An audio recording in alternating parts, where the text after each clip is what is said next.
Olá, galerinha! Now the world don't move to the beat of just one drum. What might be right for you may not. Peraí, bora lá. Ei, de verdade agora. Aham, sei. Bora trabalhar hoje com América Latina, aspectos gerais. Forte abraço. O continente americano, do ponto de vista físico, é dividido em América do Sul, são os países aqui onde o Brasil está, América Central, do Caribe, e América do Norte, Estados Unidos, México e Canadá. Já do ponto de vista socioeconômico, existe a América anglo-saxônica e a América Latina. A América Latina, que é o nosso objeto de análise dessa aula, ela é composta por aqueles países que foram colônia de portugueses e espanhóis, países também que sofreram um modelo chamado de colonização, de exploração, e países que hoje sofrem drasticamente com as desigualdades sociais causadas por esse período. A diversidade de aspectos físicos do continente latino-americano deve suas grandes dimensões.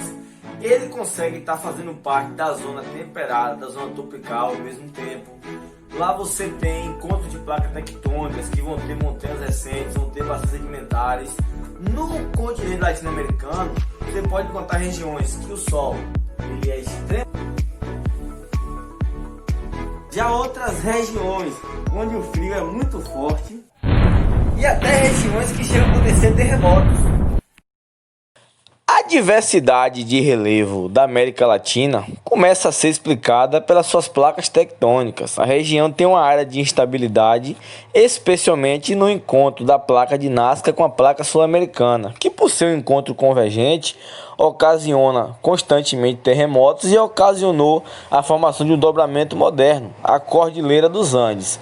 O interior do continente tem planaltos mais sedimentados, que são planaltos mais antigos, e também houve a formação de bacias sedimentares, especialmente no Brasil e na Venezuela, onde tem grandes reservas de petróleo, e boa parte da economia desses países é baseada nesses combustíveis fósseis, como também carvão mineral e gás natural.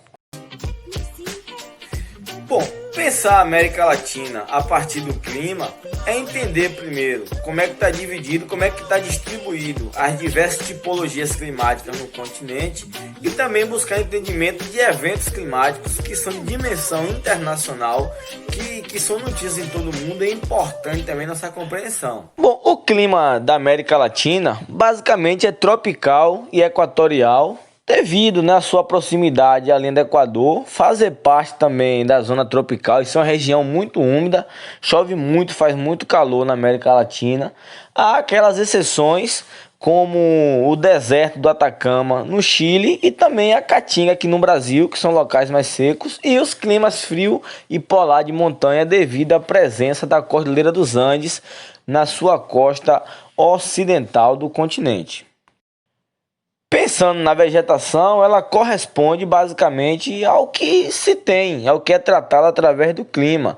A floresta amazônica na parte equatorial do continente, tem a Mata Atlântica aqui no Brasil, também que é na parte tropical, são matas muito úmidas, latifoliadas, região realmente muito calor e muita chuva. Tem as exceções, aqui no Brasil a vegetação xerófita de Caatinga, e também a gente encontra a vegetação muito seca no México e no deserto. E a vegetação de clima mais frio presente nas áreas mais altas, como por exemplo na Cordilheira dos Andes. Depois de arrasar ilhas caribenhas e provocar enchentes no estado americano da Flórida, o furacão Irma perdeu força e virou uma tempestade tropical. Mais de 40 pessoas morreram, 9 nos Estados Unidos. 210 quilômetros por hora. Foi com essa intensidade que o olho do Irma entrou no continente. E foi assim que a cidade de Naples ficou quando os ventos se acalmaram. No conjunto de ilhas conhecidas como Florida Keys, onde o Irma chegou no domingo pela manhã, os danos foram ainda piores. O vento jogou barcos sobre ruas, tirou casas do chão. Com água pela cintura, esse casal preferiu ver o lado positivo. Meu telhado quebrou, meu jardim foi destruído, mas a estrutura da casa está intacta. Irma deixou mais de 6 milhões de moradores da Flórida sem energia elétrica e causou o cancelamento de 10 mil voos. A costa leste do estado não pegou os ventos mais fortes, mas nem por isso escapou por completo. Orlando, no meio da Flórida, conhecida pelos parques temáticos, ficou alagada. Em Fort Lauderdale, onde a prefeitura decretou toque de recolher, a polícia prendeu 9 pessoas acusadas de saquear lojas. E em Miami, mesmo longe do olho do furacão, a maré alta e o vento provocaram inundações.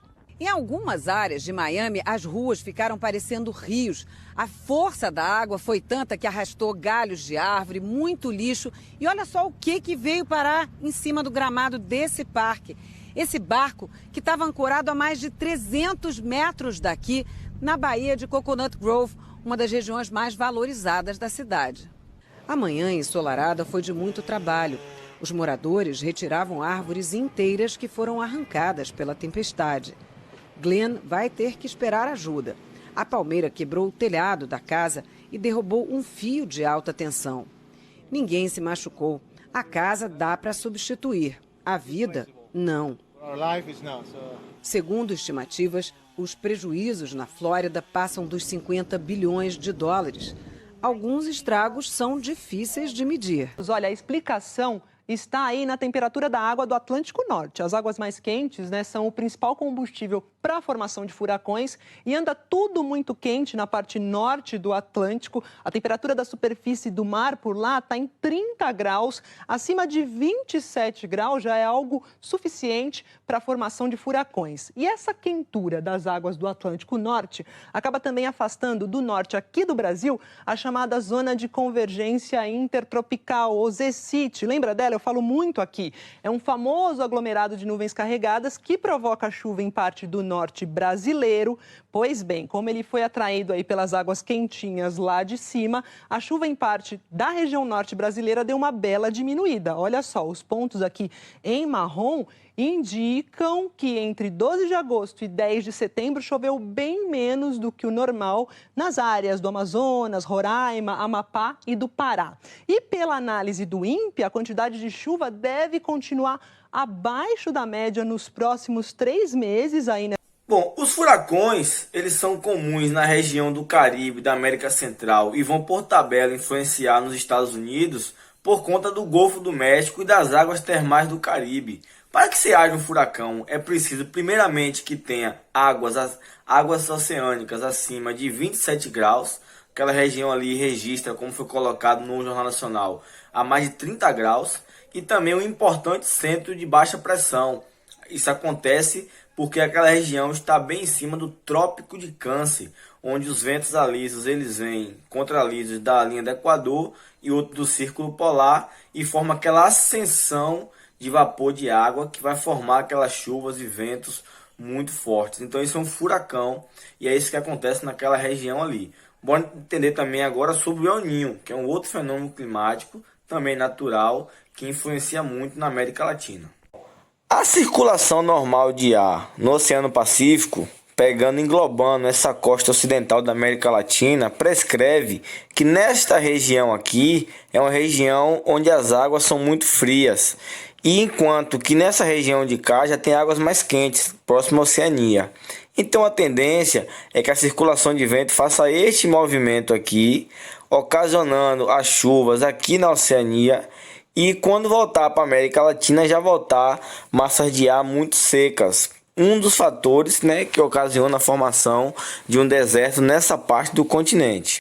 Já em período de El Niño, essas águas frias, essa corrente fria da costa da América Latina, tendem a ir para o fundo do oceano e emerge águas quentes. Então, aquela chuva que acontecia na costa da Oceania passa a acontecer no centro do Oceano Pacífico, levando as massas de ar secas saindo daqui da costa e indo basicamente ocasionar secas no Nordeste e no Norte do Brasil, podendo ocasionar secas também aqui no estado de São Paulo, como já aconteceu recentemente. E atenção, se liga aí que é hora da revisão.